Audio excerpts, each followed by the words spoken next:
This is NEGOTIATEx TV. Hello and welcome to the NEGOTIATEx podcast. I am your co-host and co-founder, Nolan Martin. And with me, as always, good friend, co-host, co-founder, Aram. Want to introduce our guest for today. Folks, today we are joined by Melissa Fortunato, who is a retired FBI special agent. She served for over 23 years in the FBI's New York and Cleveland field offices. She has extensive training and experience in crisis resolution and negotiations, having operated as a crisis negotiator and team leader for the FBI Cleveland's crisis negotiation team. Melissa has trained hundreds of law enforcement officers, including instructing at the International Law Enforcement Academy in Hungary and being a coach for the FBI's National Crisis Negotiation Course. In addition, Melissa was selected to represent the FBI at the Scotland Yard Hostage Negotiation Course in England. Melissa's strong skills in strategic assessment and targeting come from her years as an FBI undercover agent. She operated both domestically and internationally. Her undercover portfolio included transnational organized crime, public corruption, drug trafficking, and counterintelligence matters. One of the cases in which she was directly involved as an undercover agent was briefed to the President of the United States and was recognized with the FBI's Director's Award. Melissa now shares her knowledge and experience as a negotiation and conflict resolution trainer and consultant. She is the founder and chief negotiation officer for Alchemy-Team. Melissa, thank you for joining us today. Nolan, Aram, thank you so much for having me. I'm excited to be here. Awesome. Well, let's get this one started. So reflecting on your career journey, what is it that led you to the FBI and specifically becoming a crisis negotiator? Gosh, I am not what I think people would say is your typical FBI agent. I don't have the background that would lead you to believe I would have gone down that path.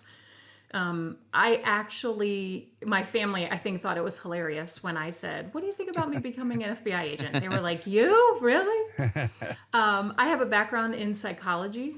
And prior to going into the FBI, I was a counselor, social worker at a rape crisis center. I thought I would become a psychologist. That was my plan even as a kid. I have always been fascinated with people, a genuine interest, really kind of a weird interest in why people do bad things. So I think that's probably what got me started in the sexual assault area and then also leading into law enforcement. You know, like anything in life, it's a series of connections and relationships that kind of lead you down that path. So I had met someone that had brought up the idea. I thought about it and I was like, oh, that's interesting, but I still never thought I would do it. And I made a phone call to someone that I know and it just took a life of its own. And they introduced me to an FBI agent and then it grew from there. And I have to say it was probably the best decision. I did intentionally make the decision, but I think it sort of led me in a direction with a momentum more than I was giving it at the time. But I think my psychology background was the perfect fit for law enforcement and the FBI. Typically it's somebody coming from law enforcement or military background. We have a lot of that, or accountants or lawyers. But the one thing was I use my psychology degree every minute of every day. You know, amongst my team, amongst my colleagues, and then with people that we interacted with. So it ended up being the most logical fit.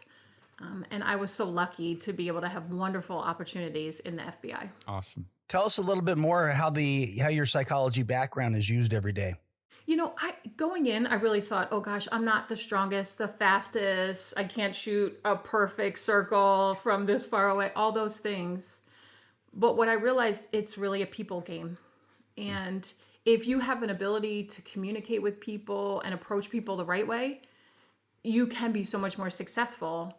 So like I said, we interview witnesses, targets, getting people to cooperate many times against their own self-interests, you know, cooperating against countries, you know, their allegiance to their countries.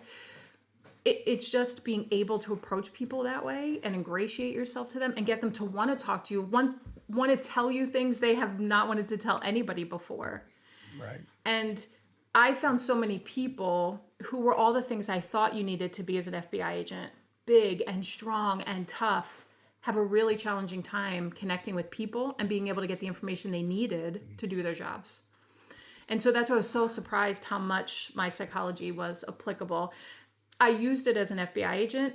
I took some additional tracks in addition to my investigative agent work that allowed me to really utilize my psychology degree. But I used it all the time, even as an agent. I love your response, Melissa. Strength in negotiation can come from so many different places, and the ability to connect and listen. I know we'll get into that a little bit more, is a big one.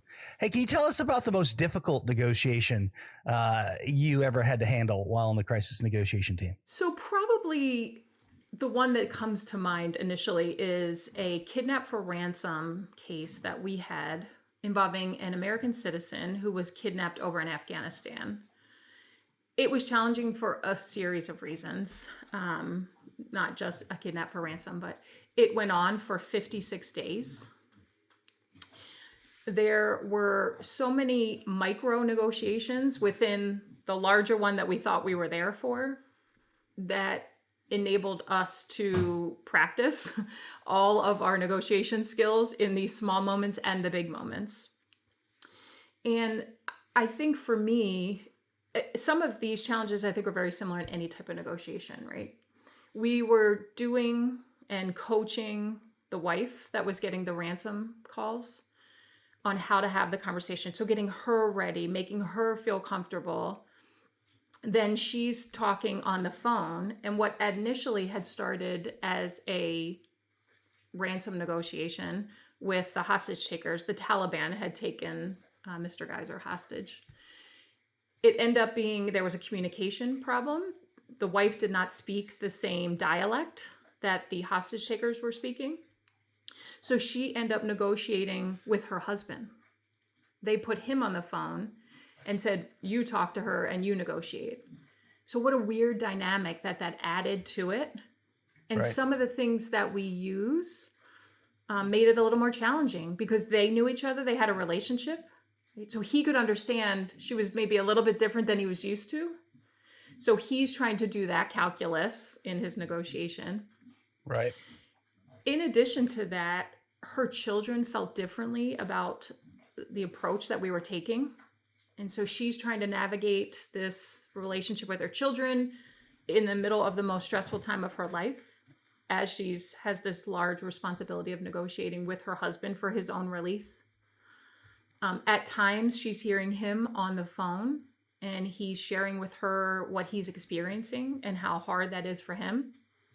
So just as a wife, to absorb that and then still keep your wits about you, right? There was so much work with her as we went through it. And then also, working with the children who disagreed a little bit. The one part too was it was a religious difference. So they were Mennonites under the Amish and very nonviolent. And so as we were trying to walk down all the different areas with them of what could happen, they were very concerned about even trying to do a rescue, how hard that would be, because what if something happened to the hostage takers? Right. Now, I think a lot of people, you think, oh, you took my husband hostage. I don't care what happens to you. But they really did care. And it was very challenging for them to make a decision to go forward with a possible avenue where someone could get hurt.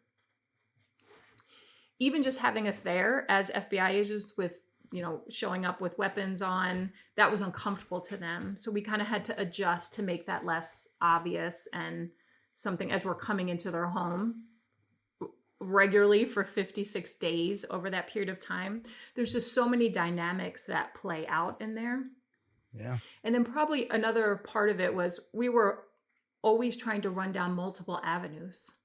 So we are working through a ransom demand and talking that through and figuring out how, if we do that, that's going to happen.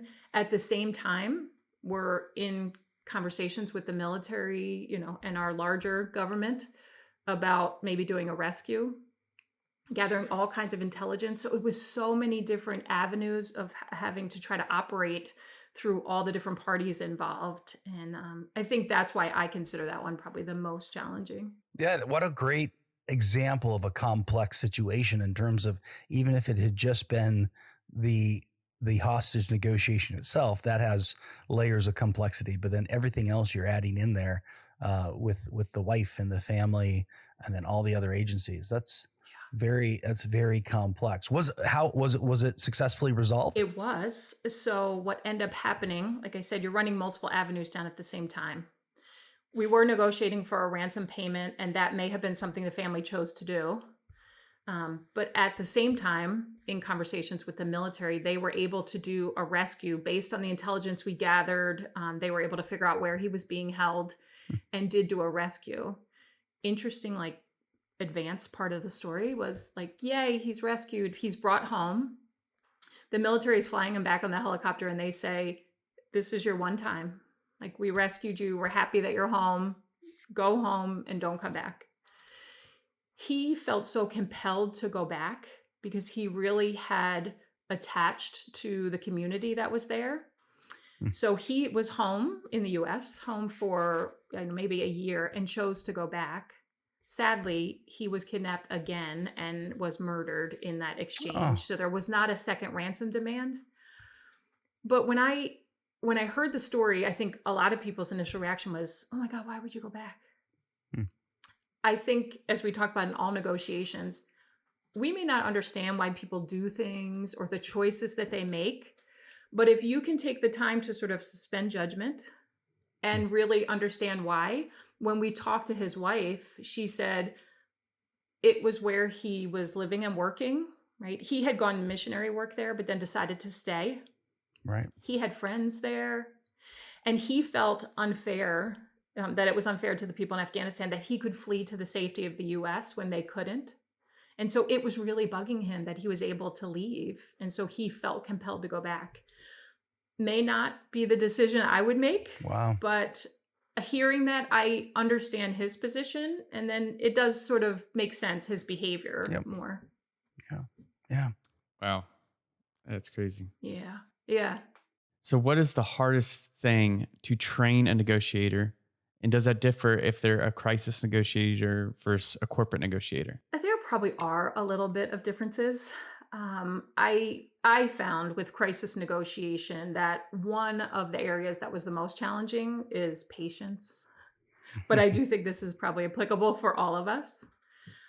For law enforcement trainers, the personality, I think, for law enforcement is you're very used to coming in, fixing, and getting out, because there's another crisis right after this. So that was the most challenging part in training police negotiators, was that ability to just slow down, take time, learn what's really going on. There's a benefit in taking time, right? Slowing things down, especially in crisis. It really allows for that leveling off of emotions. It does give you time to gather more intelligence. It also helps you manage expectations of what's going to happen, right? Sometimes people come in with big ideas and throw out demands, and they learn over time that may not happen the way that they imagined it to happen. And so there is a benefit to slowing things down.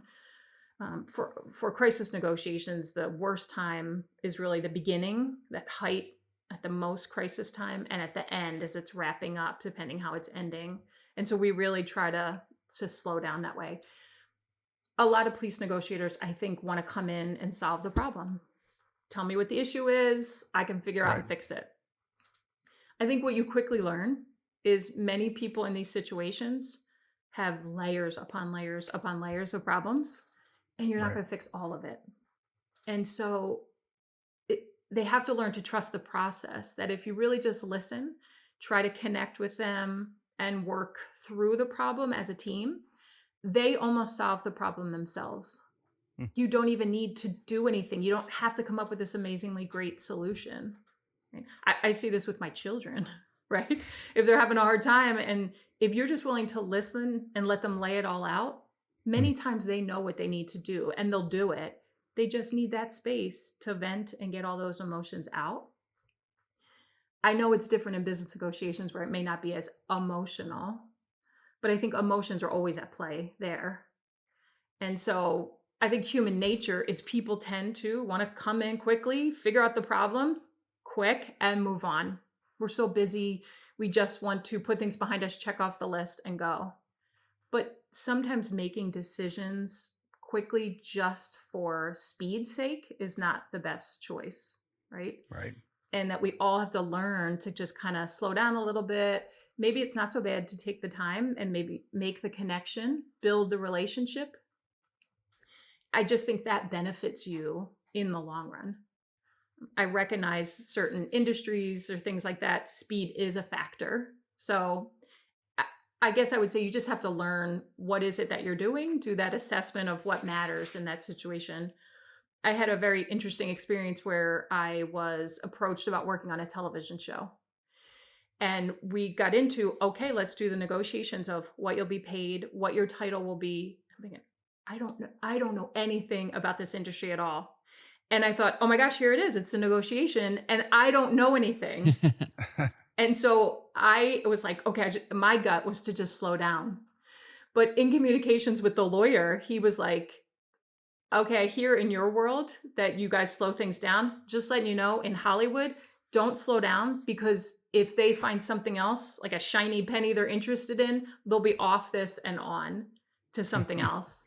And I thought, oh, wow, that makes so much sense, right? So I had to adjust my normal style to a different industry. Did you end up getting the show, or? So frustratingly enough, we went through this whole process. Then the writer's strike happened. Oh, no. And so that went on for months and months and months.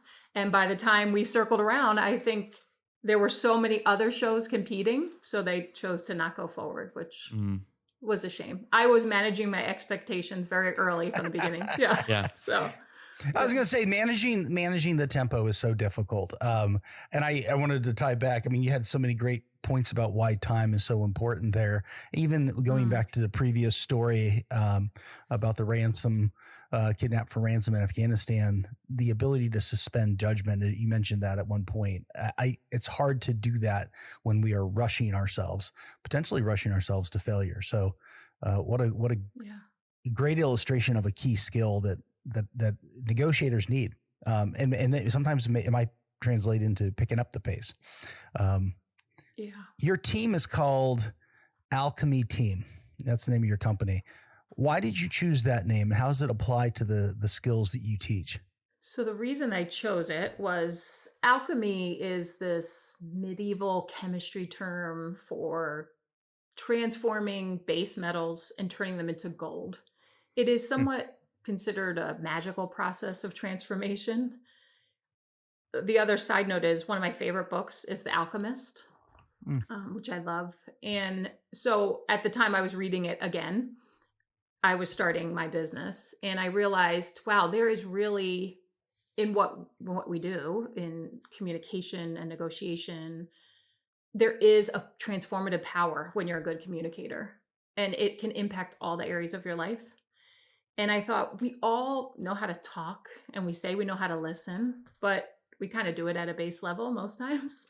And if you could work on being better at that, boy, couldn't that transform your relationships, to have these sort of golden connections and moments with your family, your business, and all of that. So that's why I named it that way. I do work with many different people. So my business is, a smaller subset of what I do, but I do work with a lot of different companies and their clients also. So why are strategic assessment skills critical to negotiating? And can you share a time when yours were tested? I talk a lot about strategic assessment skills because I have found, and I think it's through my experience with the FBI, it really taught me how it shaped the way my brain works. As an agent, I learned to do it where you would do an investigation, you would gather all your information, but there's a point where you're moving forward and doing an interview or an interrogation. I have to understand who you are, what matters to you. I have to listen to all the words you say, the way that you say things. It tells me so much. And when I did undercover work, that was really big on what we would do, right? Is you would learn all this information. Many times you would shape an operation to appeal perfectly to the person you were trying to target. You're trying to make yourself a person that they want to be with, right? And even as a negotiator, I'm doing my active listening skills, taking in all this information and figuring out a way to be the most persuasive and have influence over you in the hopes of changing a behavior. It is just the way that I think now.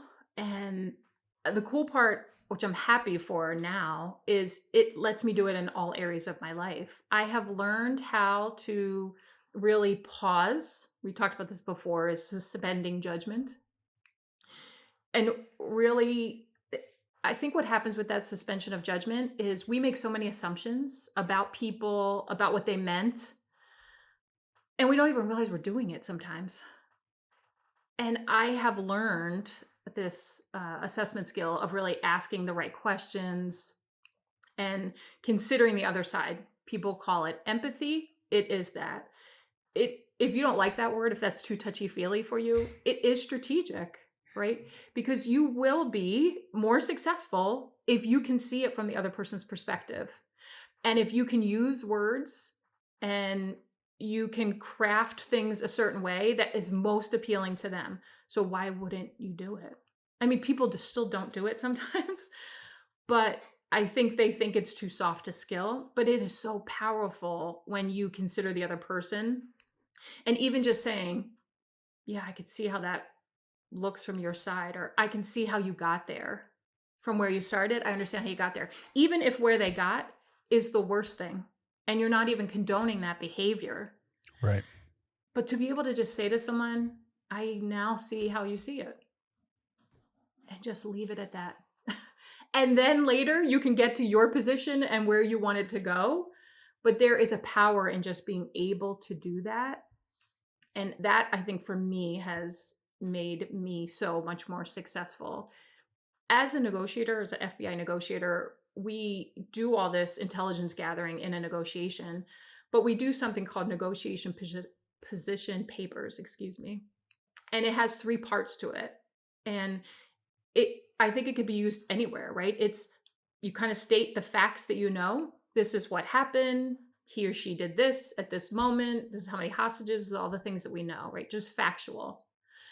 Then the next part is our assessment of what that means, right? So we've taken all those facts and we've assessed it for high risk, low risk. And then we make our recommendation as a negotiation team to our commanders of how we think we should going forward, or how we think we should go forward. What's our plan?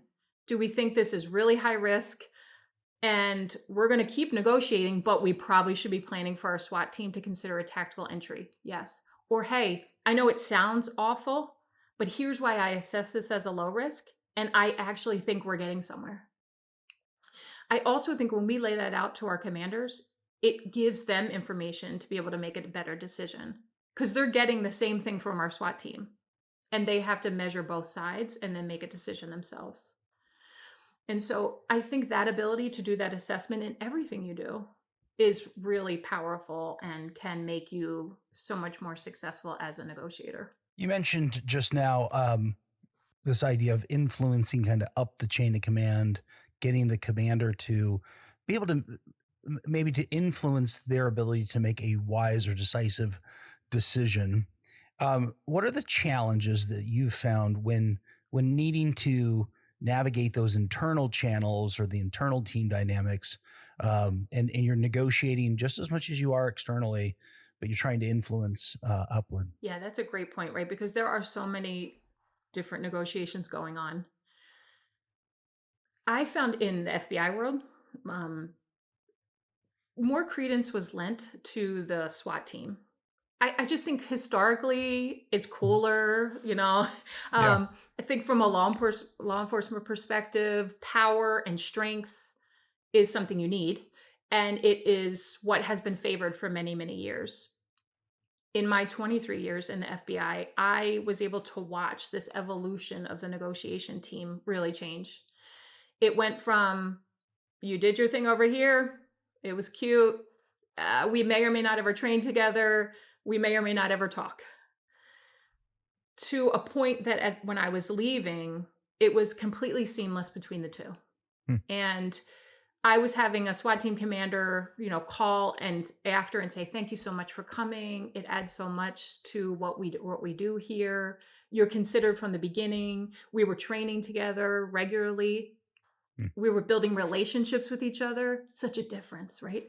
So when I'm trying to push the negotiation team side of what we think we should do to our commanders, my reputation, what we do, if I'm able to articulate well what we do to our commanders, those relationships were important. And so initially it just takes work, and you're building how they view you, just even as a person, with how I interact with them, that they then think, oh, that makes sense why she's doing it out there. A lot of times we had to explain why we're doing what we're doing. We're not just talking to fill space until you go in and do a tactical entry. So we had to educate around what we're doing, right? And saying why it works. They have to see it work sometimes too. But many times I think it was my relationships with the commanders, them seeing that we're having a better relationship amongst the SWAT team. And now we're sort of coming together where we can support each other at different times in different ways, depending on what the situation was calling for. So I think that made a big difference. Many times it's not just straight, I'm arguing a great point to you. It's those relationships that you build outside the moment that really matter. So we've had a ton of great FBI negotiators on the podcast, Gary Nesner, to name just one of them. But it's the best. When we talked to Gary, it seems like culturally, what you kind of initially mentioned of the negotiations team not being necessarily deemed as serious as the SWAT team versus today, sounds like you have some great commanders. Is that a change in the times, do you think, for across the FBI as a whole, or do you think it was just the great commanders you had at the time? That's an interesting perspective I hadn't thought of.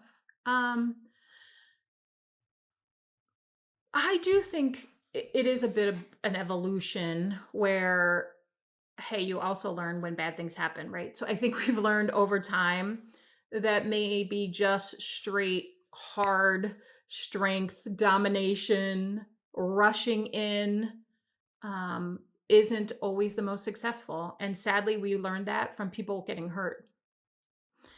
And so I think that when it goes bad, I do think that causes people to pause and say, what happened? I think it was the amazing work of Gary Nesner and, the people that came before me building relationships and explaining why they're doing what they're doing. I think probably those relationships allowed them to have conversations that led to more success. So when I saw over time, just even my law enforcement career doing search warrants and things, people would just run up, kick the door, run in blind, not even knowing what you're walking into. And then realizing, it's okay to slow down a little bit, assess the situation before we're sending people in. So even at the end of my career, some negotiations we were out on, or SWAT call outs we were on, there were barricaded subjects. We had one that the target would fired upon us trying to do an arrest, right? So a shot at the law enforcement. Our commander, our assistant special agent in charge, came out, full SWAT team surrounding the house. It's one person inside. We know he doesn't have any hostages. We have a giant team out here. But our commander was like, I'm not doing it. We're going to slow down and we're going to keep talking and we're going to use all the tools we have. We use drones. We use gas. We can work together as a SWAT team and as a negotiation team to add pressure, take off pressure. So we tried all the parts. We knocked out every door, every window in his house. We threw every gas canister we had. He still would not communicate at all. 15 hours go by in a snowstorm overnight. People are getting tired. People are frustrated. The SWAT team is saying to the commander, who used to be a SWAT guy, what are we doing? Let's just go in. To his credit, he was like, we're going to wait. We have another bigger tool. We have a giant robot that allow us to communicate. Let's wait. Because I don't want to tell your family that I just got tired, frustrated, and I sent you in there and it wasn't safe. So that was a big evolution over time. I think it was really hard for the commander to make that decision because I think he was feeling pressure from his guys that were perceiving him as maybe being weaker or slow to make a decision. Right. But he was right in the end. He was right. I mean, we were able to get a robot in. We were able to have comms with the target and then get him out safely, and nobody got hurt. It's just really hard sometimes to wait the long period of time to see the success at the end. Right. Yeah, and it sounds like you mentioned some cross training and more coordination that's occurred too that allows the various units to work together. Everyone, Nolan here. I have to jump in and end today's podcast, part A of the show. Be sure to rate, review, and subscribe to the NEGOTIATEx podcast if you haven't already. And also join us next week for part B of this awesome interview. Hey, thanks for checking out this video on NEGOTIATEx TV. If you found any value at all, please hit the subscribe button, hit the notification icon if you want to be notified of future videos. And then we also have a couple videos over here that you might be interested in checking out. If you in your small business, your team are looking to get negotiations or leadership training, then you can head over to negotiatex.com and learn more about the coaching services we offer. Thanks, and I'll see you over in the next video.